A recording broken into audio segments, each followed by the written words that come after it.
बच्चे के सिर के पीछे उगाया एक और चेहरा, और वो उसका जुड़वा बहन था। दूसरों द्वारा दैत्य समझे जाने से बचने के लिए शियाओमी हर बार बाहर निकलने से पहले अपनी सिर के पिछले हिस्से को दुपट्टे से कसकर ढक लेती थी। इतना अजीब साज सज्जा सहपाठियों की जिज्ञासा और बढ़ा रही थी। वे उसका दुपट्टा उठाकर सब कुछ देखने की कोशिश करने लगे।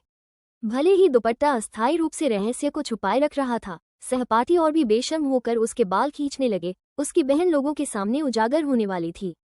कक्षा अध्यापक शोर सुनकर आया और इस उत्पीड़न को रोक दिया। बच जाने पर शियाओमी ने राहत की सांस ली और सोचा कि वो अपना राज छिपाए रख सकेगी, लेकिन जो कुछ विद्यार्थियों ने कहा उसने अध्यापक को पूरी तरह झकझोर दिया और बहन के उजागर होने का खतरा बढ़ गया। बाद में उसने यह बात अपनी माँ को बताई। माँ ने सुनते ही पल भर में समझ लिया कि यह उस अलग हुई बेटी से जुड़ा सुराग हो सकता है जिसके बारे में वे दशकों से खोज कर रहे थे। 30 सालों की कड़ी खोज के बाद वे आखिरकार उस तरीके तक पहुंच चुके थे जिससे शरीर अलग किया जा सकता। सालों से साथ रहने वाले दोनों आखिरकार अलग हो गए।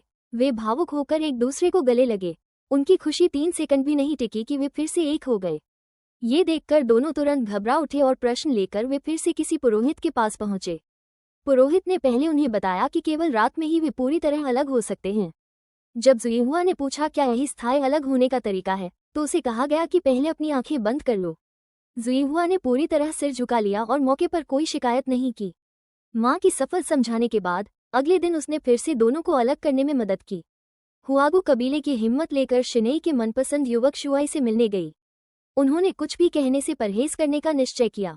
2.5 साल के मेल जोल के बाद दोनों के प्रति आपसी रुचि पैदा हुई और वे जल्दी ही प्रेमी प्रेमिका बन गए। और जब जुएहुआ उसे रोकने गई तो मेई संयोगवश शुआई से टकरा गई और साथ ही गुलाब भी गिर गया। शुआई ने जल्दी से उसे उठाया। ये दृश्य ठीक उसी समय लौटकर आए जुएहुआ की नज़रों के सामने आ गया। उसे लगा कि उसकी बहन ने उसका प्रेमी छीन लिया है और उसने उससे जोरदार झगड़ा कर लिया। जब शुआई ने तुरंत समझाया तो गलतफहमी सुलझ गई और दोनों फिर से मेल मिलाप कर लिए। कहानी के अंत में वे आखिरकार स्थायी अलग होने का तरीका ढूंढ ही निकालते हैं और दोनों उसके बाद सुखी खुशहाल जीवन जीने लगे। बस आज की कहानी यही समाप्त हो।